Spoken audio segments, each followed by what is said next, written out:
Like every other member of Parliament, I am actively involved in fundraising activities for my party. The fundraisers in question are fundraisers that are put on by the Liberal Party of Canada. I am aware of the fact that invitations are sent out to hundreds of people, and they are, in fact, open. Well, the Finance Minister, Bill Morneau, is in a fair bit of hot water over charging $1,500 for a fundraiser in Halifax, even though it's all legal. Does it violate the Liberals' own fundraising rules? Well, let's find out. Here's what they say. Quote, there should be no preferential access to government or the appearance of preferential access, according to individuals or organizations, because they have made financial contributions to politicians or to political parties.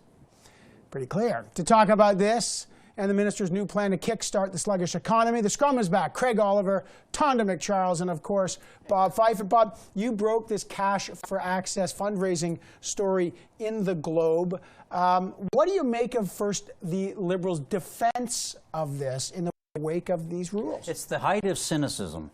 The Liberals brought in these very tough and stringent new guidelines, and now they're not defending them in the House of Commons. They're saying, well, we haven't broken the country's election laws while ignoring these very stringent guidelines that Mr. Trudeau laid down for his cabinet ministers. And they think they're going to get away with this, but they're not going to get away with it because Canadians can understand this story.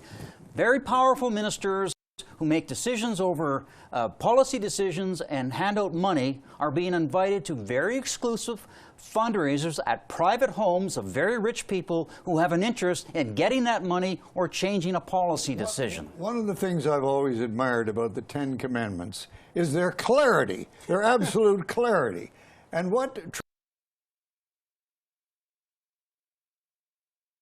Trudeau said in his notes, his orders to his cabinet, were unequivocal. You can't find any argument. The best barracks rooms lawyer in the world couldn't find a hole in there. No special deals, no preference on the basis of paying a Liberal Party or paying anyone. He can't get out of that. So how can he carry on when everybody is breaking his first ethical rule to his own cabinet, whether or not it's the law or not? Well, he's breaking them too. The defense has been lame from the get-go. To say that we're not violating the actual elections law and financing laws, political fundraising laws, that's okay, but your whole marching orders to your cabinet is don't violate the spirit of anything. But then to say, well, it's not so bad because the Conservatives used to do it, that's also a lame excuse. And I think Bob's right, people do get this story. More importantly, I think that it also shows that it's across the board. Like, there are ministers across the cabinet that are doing this. This wasn't just one slip up by the Justice Minister who met with a bunch of Bay Street lawyers one day and then claimed later, oh, I'm just an MP and doing my job for my party. It's ministers across the cabinet, and I think it stinks. It's a systematic pay-for-play scheme that they've set up. And the thing about this open and accountable government rule book here that they set in, ethical guidelines for his ministers, is that there's no enforcement mechanism. The Privy Council office is which is basically only to the Prime Minister. Only are the ones that are supposed to say, hey, Prime Minister, you shouldn't be doing this. And Mary Dawson, who's the Ethics Commissioner and actually administers a law dealing with conflict of interest, says her conflict of interest law is too weak. Why don't you give us those ones that you wrote and put it into law, and we'll put a stop to this stuff. See, I think the interesting thing about this is that everybody recognizes that our system rests on the basis of healthy political parties, and political parties, to do their activities, need money to function, right? So, you know, the Liberals way back when under Chrétien brought in public financing for the parties, and we all recognizing that per vote subsidies, you know, you would get a share of public funds based on how much support you could garner in the population. The Conservatives have killed that. All parties are now at the mercy of how many individual donations they can scare up. But the problem is Kathleen Wynne, the Liberal Premier of Ontario, had dragged the very same issue. And she tried to defend it, and then she had to back off. She had to change the rules for herself. But also you have to wonder whether cash for access is good for the ministers. For instance, if we find out later that one of the people who was at the meeting with Morneau has benefited, through no fault of his perhaps, by some change in the rules when he's now in the process of doing his consultations on that budget, That would look very bad But for you know, him and that, for the other problem they ministers, have the with same this thing. is, Craig, they're keeping this secret. They don't That's want us right. to know who's at these meetings. They say they're and public, but that's they're why. not. They're not. Right. And when you ask them,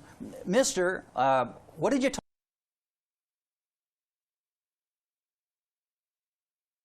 talk about at these meetings? Down the hallway they go. They don't want to talk to you about this. But, you know, I don't think the media, and hopefully we're not going to let them off the hook. We've got to find out who they're meeting with. Are there any benefits being given to these people, which I think there probably are? They wouldn't be doling out the money. Yeah, why are they giving the $1,500? And of course, just again, we had a Liberal MP, Marco Mendocino, on the program earlier, and he was saying it's all public, anyone can join Well, these it's things. not. But No, it's it's not, not. because No, there it's is not. something called the Rideau Club, right? No, and No, but worse it's than also that. it's not just that the meetings are held in private homes secluded often. private clubs and homes. The Liberal Party says that you can find out this information if you go to Elections Canada and look on the website at the political returns. Well, actually, you can't. You go to the returns. First of all, that website is ununderstandable. But when you look at it, contributions are listed by donor and by amount, but you cannot match the two up to a fundraiser and a minister. So it's not Okay, clear. I want to move on, but is this story going away? It's crawling with conflict of interest. They can't let it go on. No, it's not going away. Well, Read the Globe on Monday. Well, it's certainly not Read going the away Globe. because they need Maybe money. we will. All right, now let's stay